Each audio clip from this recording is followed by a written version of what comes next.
Drugs రహిత సమాజ నిర్మాణం కోసం ప్రతి ఒక్కరూ బాధ్యతగా కృషి చేయాలని వెల్దుర్తి ఏఎస్ఐ లక్ష్మణ్ పిలుపునిచ్చారు. మెదక్ జిల్లా ఎస్పీ డివి శ్రీనివాసరావు ఆదేశాల మేరకు మెదక్ జిల్లా వెల్దుర్తి మండలం పంతులపల్లి గ్రామంలో మంగళవారం అవగాహన కార్యక్రమం పోలీస్ సిబ్బంది నిర్వహించారు. ఈ సందర్భంగా మాదక ద్రవ్యాల వినియోగం వల్ల వ్యక్తిగతంగా, కుటుంబ పరంగా, సమాజపరంగా కలిగే తీవ్ర అనర్థాలను ప్రజలకు వివరించారు. ముఖ్యంగా హాస్టల్లో చదువుతున్న వారు, ఉద్యోగాల కోసం బయటకు వెళ్లే యువత డ్రగ్స్ బారిన పడకుండా తల్లిదండ్రులు అప్రమత్తంగా ఉండాలని సూచించారు. యువత మంచి మార్గంలో సాగేందుకు కుటుంబ సభ్యుల పర్యవేక్షణ ఎంతో అవసరమని తెలిపారు.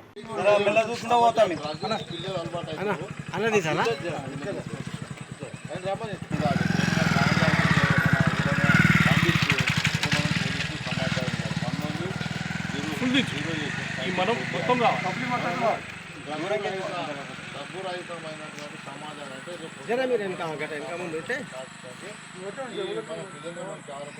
మేము రాత్రి బాగా కష్టపడుతున్నాము. ఎవరు గురించి పడుతున్నాము? మన పిల్లలు గురించి పడుతున్నాము. పిల్లలు కరెక్ట్ మనం ఏమొచ్చే వేస్టే కదా.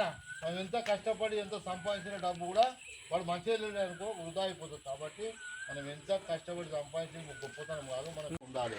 మన దగ్గర ఇప్పుడు ఇది ఫస్ట్ ఈ డ్రగ్ ఎట్లా అలవాటు అవుతుంది అంటే షోకులు అలవాటు అవుతుంది. ఇప్పుడు సిగరెట్ తాగుడు ఎట్లా అవుతారు, వాడిని స్వీట్ తాగుడు, సుడి నిలుచుడు, అది చేసి వానికి ఏమంటే వాడు లేని ఉండలేడు, పరిస్థితి అట్లా అవుతుంది. కాబట్టి మనం ఆ చిన్నగా ఫస్ట్ ఉన్నప్పుడే వాడిని అక్కడ ఆలోచన ఇక్కడ ఓదుకుంటా మనం మలుపుకోవాలి. లేకపోతే మనం ఎంత కష్టపడి ఎంత డబ్బు సంపాదించినా కాబట్టి హైదరాబాద్ చెప్పిన మనం ఏంటంటే డబ్బులు ఇస్తున్నాం, డబ్బులు కరెక్ట్ పెడుతుంటా. హైదరాబాద్ ఉంటున్నాడు ఏం చేస్తుందో తెలుస్తుంది, వాళ్ళ దోస్తాను ఏముందో తెలుస్తలేడు.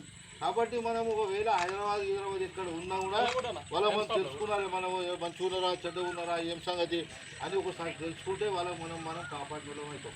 విన్నావా? లేకపోతే మనం ఏమవుతుంది, ఎందుకంటే సూరు మీద రాయి పెట్టుకుంటే ఏడబడుతుంది, మన ఇంట్లో మీద పడుతుంది, మనకే నష్టం అవుతుంది. ఎంత సంపాదించా, ఎంత ఉపాసం సంపాదించా, లాస్ట్గా మనం మరిన్ని అప్డేట్స్ కోసం మా ఛానల్ని సబ్స్క్రైబ్ చేయండి.